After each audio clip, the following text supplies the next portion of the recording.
ಓಂ ಶ್ರೀ ಗುರುಭ್ಯೋ ನಮಃ. ಫ್ರೆಂಡ್ಸ್, ಎಲ್ಲರಿಗೂ ನಮಸ್ಕಾರ. ಪ್ರೀತಿಯ ಸಿಂಹರಾಶಿಯವರೇ, ಸಿಂಹರಾಶಿಯವರ ಮೂಲತತ್ವ ಮತ್ತು ವ್ಯಕ್ತಿತ್ವ.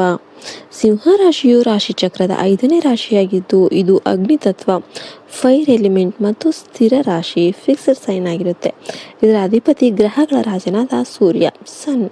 ಇವರ ಸಂಕೇತ ಸಿಂಹ, ದ ಲಯನ್. ರಾಜ ವೈಭೋಗದ ಗುಣ. ಸಿಂಹರಾಶಿಯವರು ಹುಟ್ಟಿನಿಂದಲೇ ನಾಯಕತ್ವದ ಗುಣವನ್ನು ಹೊಂದಿರ್ತಾರೆ.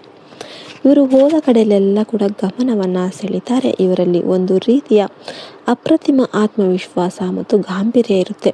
ಇವರು ಧೈರ್ಯವಂತರು. ಎಂತಹ ಕಷ್ಟದ ಸಂದರ್ಭ ಬಂದರೂ ಕೂಡ ಇವರು ಎದೆಯೊಡ್ಡಿ ನಿಲ್ತಾರೆ. ಇವರ ಒಂದು ಮಾತು ಮತ್ತು ನಡೆಯಲ್ಲಿ ಒಂದು ರೀತಿಯ ಶಕ್ತಿ ಇರುತ್ತೆ. ಇವರು ಯಾರ ಕೈ ಕೆಳಗೂ ಅಡಗಿ ಇರೋದು ಇಷ್ಟಪಡೋದಿಲ್ಲ.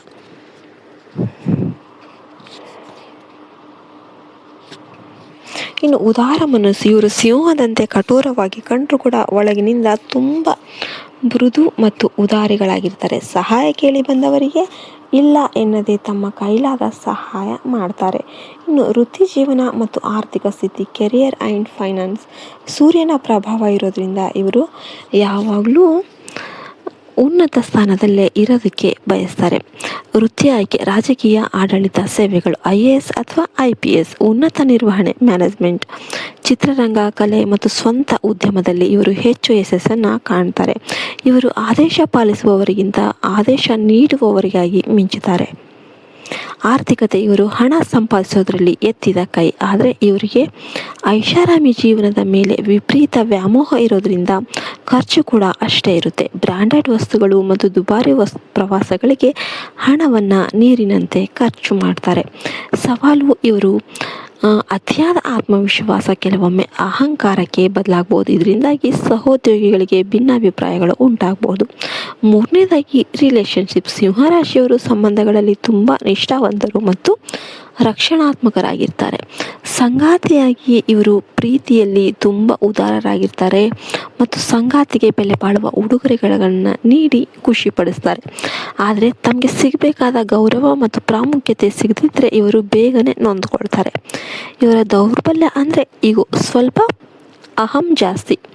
ಸಂಗಾತಿಯು ತಮ್ಮ ಮಾತು ಕೇಳಬೇಕು ಎಂಬ ಹಠ ಇರುತ್ತೆ. ಹೊಗಳಿಕೆಗೆ ಇವರು ಬೇಗನೆ ಮಾರು ಹೋಗ್ತಾರೆ. ಇದು ಇವರ ದೊಡ್ಡ ದೌರ್ಬಲ್ಯವಾಗಿರುತ್ತೆ. ಇನ್ನು ಹೊಂದಾಣಿಕೆ. ಇವರಿಗೆ ಹೊಂದಾಣಿಕೆಯಾಗುವ ರಾಶಿಗಳು ಮೇಷರಾಶಿ, ಧನಸ್ಸು ರಾಶಿ ಮತ್ತು ತುಲಾ ರಾಶಿಯವರೊಂದಿಗೆ ಇವರ ಹೊಂದಾಣಿಕೆ ಅದ್ಭುತವಾಗಿರುತ್ತೆ.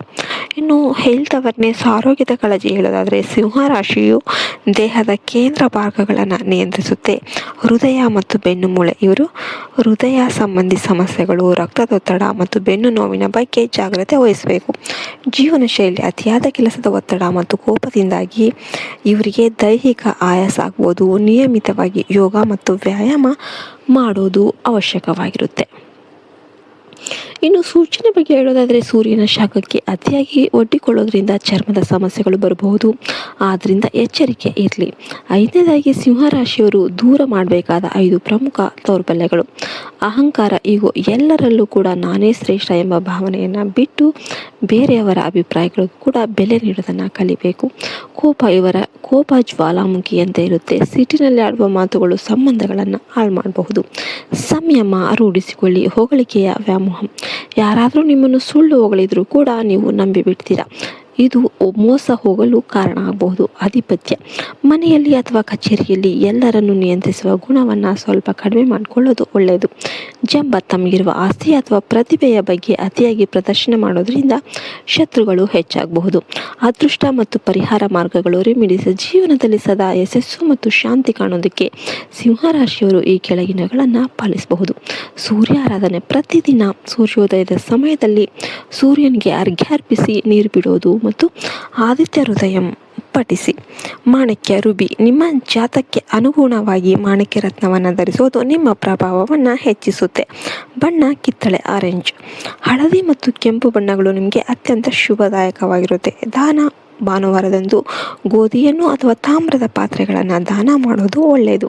ತಂದೆಯ ಆಶೀರ್ವಾದ ಪಡೆಯುವುದು ನಿಮ್ಮ ಅದೃಷ್ಟವನ್ನು ವೃದ್ಧಿಸುತ್ತೆ.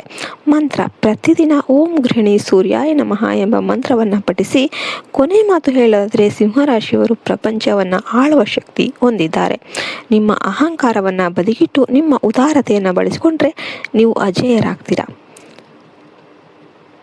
ನಿಮ್ಮದು ಯಾವ ಜನ್ಮ ನಕ್ಷತ್ರ ಅಂತ ಕಮೆಂಟ್ ಮಾಡಿ. ಮತ್ತು ನಿಮ್ಮ ಶತ್ರುಗಳು ಎಲ್ಲರೂ ಕೂಡ ನಾಶ ಆಗ್ತಾರೆ. ನೀವು ನಿಮ್ಮ ಜೀವನದಲ್ಲಿ ಉನ್ನತ ಸ್ಥಾನಕ್ಕೆ ಏರ್ತೀರ. ಜೈ ಹಿಂದ್, ಜೈ ಭಾರತ್ ಮಾತೆ. ಹರಿ ಓಂ ತತ್ಸತ್. ಸರ್ವೇ ಜನೋ ಸುಖಿನೋ ಭವಂತು.